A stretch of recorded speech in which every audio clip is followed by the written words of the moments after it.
आपका स्वागत है मैथ्स की क्लास में। आज हम सीखेंगे कि कंपटीशन एग्ज़ाम्स में ऐड कैसे करते हैं, सब्सट्रैक्ट कैसे करते हैं, मल्टीप्लाई कैसे करते हैं और डिवीज़न कैसे करते हैं। क्योंकि इसकी कई ट्रिक्स होती हैं जो मार्केट में अवेलेबल हैं, लेकिन हम कुछ सिंपल ट्रिक्स जो हम पढ़ेंगे उसमें से पहली है कि वर्ग संख्या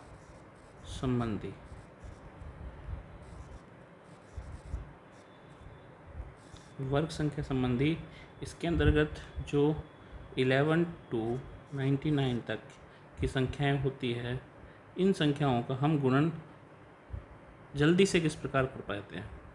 तो फॉर एग्ज़ाम्पल जैसे 58 मल्टीप्लाई बाई 58, एक तरीका ऐसे होता है, हम इसको करेंगे 8 × 64, 64 के 4, हासिल की 6, 8 × 5 = 40 और 6 46, 8 × 5 = 40 के 10,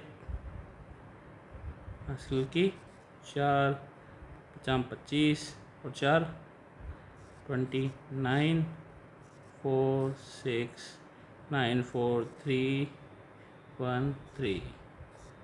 एक तो ये तरीका है जो हम इजी वे में हमेशा से करते आ रहे हैं। एक तरीका जो वैदिक गणित तरीका है या आजकल कंपटीशन में सिखाया जाता है वो है कि 58 इसका एक इकाई-अंक ये है, एक इकाई-अंक ये है, इसका वर्ग करेंगे और इसका भी वर्ग करेंगे, स्क्वायर दोनों का करेंगे। इसका स्क्वायर आया 25, 8 का स्क्वायर है 64। अब जो ये दोनों संख्याएं हैं, इन दोनों को गुणा करेंगे, 8 × 5 = 40, 40 को गुना कर दो और अब हम संख्याएं लिखना स्टार्ट करेंगे कि हमारा आंसर क्या होगा। पहले इकाई का अंक, इसके लिए हम पेन बदलेंगे, पहले हम इकाई का अंक जो इकाई वाली संख्या के वर्ग करने पर हमें प्राप्त हुआ है तो हम लिखेंगे 4। ये जो संख्या होती है ये चल जाती है हासिल में, जो जुड़ जाती है नेक्स्ट संख्या के उसमें। तो 4 से 2 को गुना किया तो 80 और 6 86 का 6, हासिल की 8। ये जो हासिल की 8 है ये जुड़ जाएगी अगली संख्या में और 25 और 8 हो गए 33। देखा? तो ये सिंपली वे में हम कहेंगे कि ये हमारा सिंपल मेथड जो हम जनरली स्कूल्स में सीख के आते हैं और ये वो मेथड है जो हमें कंपटीशन में सिखाया गया है। समझ में आ रहा है? आशा करता हूँ आपको समझ में आया होगा। एक बार आप वापस देखेंगे कि हमने किस प्रकार से किया है इस सवाल को।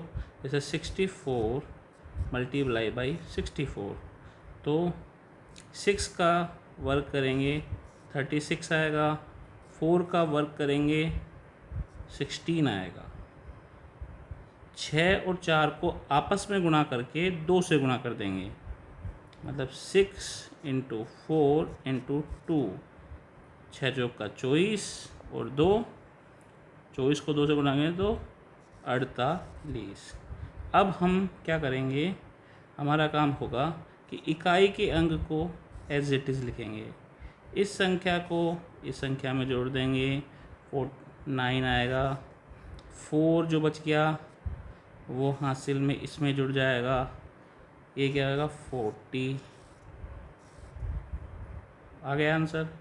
तो ये एक तरीका है जिससे हम अपने उसको जल्दी से सवाल को जल्दी से हल कर सकते हैं। अब हम देखेंगे दूसरा सवाल। तो दूसरा तरीका, एक तरीका हमने अब देख लिया है, अब हम दूसरा तरीका देखेंगे। कुछ संख्याएं ऐसी होती है जिनके आगे जो इकाई का अंक होता है वो 5 नहीं होता है, जिनका तरीका हमने अभी सीखा है। कुछ संख्याएं ऐसी होती है जिनका इकाई का अंक 5 होता है। तो जिन संख्याओं के अंत में 5 होता है उनका मान निकालना किस तरह से होता है वो बहुत इजी वे में काम हो जाता है। जिन संख्याओं के जिन संख्याओं के अंत में 5 हो। अंत में का मतलब हुआ यूनिट डिजिट, इकाई अंक क्या हो 5। तो हम कैसे किस तरह से करते हैं उसको। जैसे हमने एक सवाल लिया 45 मल्टीप्लाई बाई 45, तो 5 का वर्ग जो होगा वो क्या होगा 25। तो अब हम क्या करेंगे 4, चूँकि यहाँ भी 4 है यहाँ भी 4 होगा, क्योंकि एक सिमिलर संख्या से ही हम गुणा कर रहे हैं, तो हम कैसे कर पाएंगे उसको 4 × 4 + 1, तो ये क्या आ गया 20, और ये क्या था 25, तो ये क्या आ गया आंसर। तो ये हमारा सवाल ओनली 2 स्टेप्स में पूरा हुआ। कैसे किया कि किसी भी संख्या को अपन किस तरह से लिखेंगे, जैसे 65 है, 65 × 65, 5 का वर्ग जो हमेशा 25 ही रहेगा। 6 × 6 + 1, एक अधिक से गुणा, मतलब अगली जो नेक्स्ट संख्या होती है उस संख्या से गुणा कर देंगे। देखो 6 × 7, तो ये क्या आएगा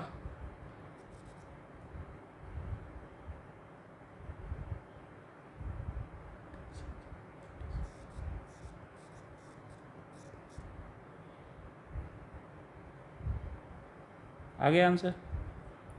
तो ये हमारा तरीका है। अब आपका काम क्या है, आपका काम है कि आपको 1 से 50 तक की संख्याओं का वर्ग और घन याद करना है।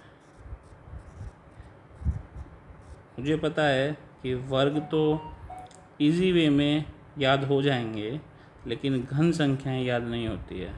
तो घन संख्याएं आपको 20 तक ही याद करनी है, और 20 तक ही ज़्यादातर जनरल वे में ये पूछी जाती है।